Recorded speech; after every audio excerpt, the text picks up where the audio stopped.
our oldest bear, Chinook. She's one of 3 polar bears that calls the San Diego Zoo home. You can also see one of our other bears hanging out on the far side of the area. That is our younger female Tatqiq. And somewhere in here, you might come outside from inside. It's actually Tatqiq's brother, Kalluk. Now Tatqiq and Kalluk are 18 years old. Chinook over here is our oldest bear at about 24 years old.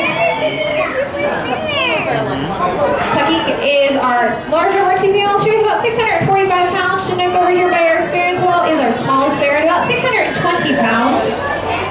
And then Kalluk, if he makes an appearance, he's very obvious. He's our only male bear. He's about the size of both of our girls combined. He's about 1,250 pounds. Now, all 3 of our polar bears did come to us via unfortunate circumstances. Chinook here was actually born in Canada.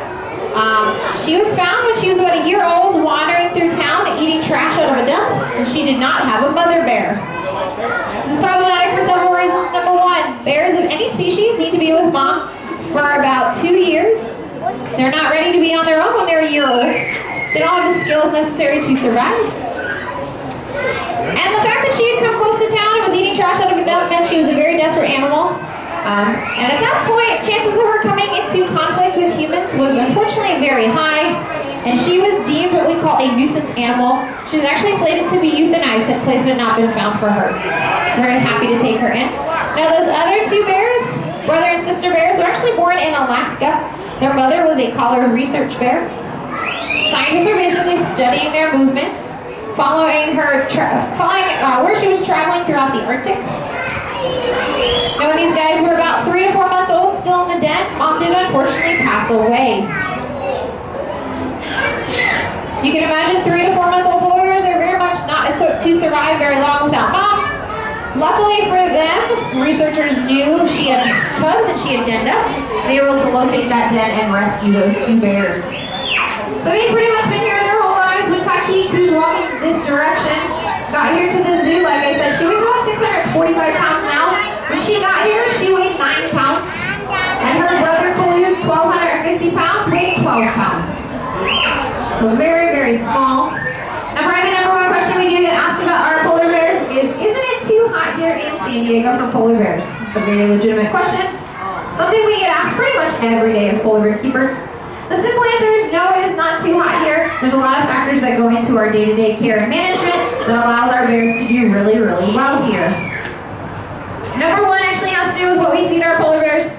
Now in the wild, polar bears have pretty much 1 main food source. That is ringed seals, and more specifically ringed seal fat. The reason they're going to eat that fat is, they obviously, oh, here comes food. Looks like everybody's going to join the party. So the reason they're going to eat that high-calorie fat diet is because they obviously need a way to stay nice and insulated against the Arctic cold. The way that you do that if you live in the Arctic is you have your own fat layer or blubber layer that allows you to stay nice and toasty warm. So if you eat high-calorie seal fat, you build up that fat layer to be several inches thick, about 3 to 4 inches thick on a wild polar bear. And that's going to allow them to stay nice and insulated. So you can imagine polar bears living in San Diego don't need to worry about being too cold. They don't need that giant fat layer. So you actually feed them much lower calorie foods. They eat things like low-cal beef, a couple kinds of fish. Then they eat a whole lot of fruits and vegetables. And what those fruits and vegetables are for is basically fills their tummies. It allows us to basically feed our bears more than they can eat in 1 day. But those lower calorie foods and those fruits and veggies basically fill their bellies and don't add a lot of extra fat to their bodies. So basically our bears have less fat, about 30% less blubber than a wild polar bear would have, effectively taking off that winter coat and allows them to do really, really well here.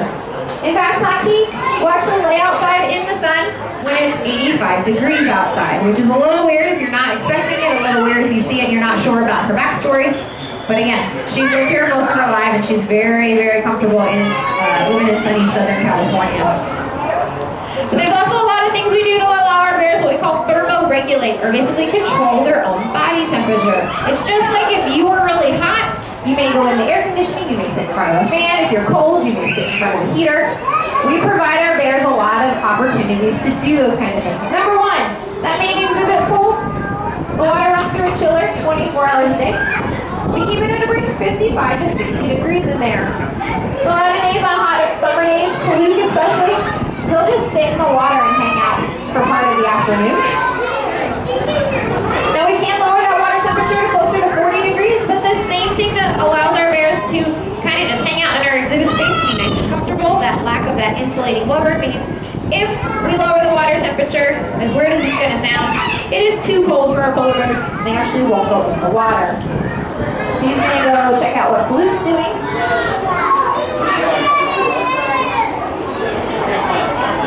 We'll see if somebody else wants to join. She's going to check things out. I'm not sure where she's going. Checking out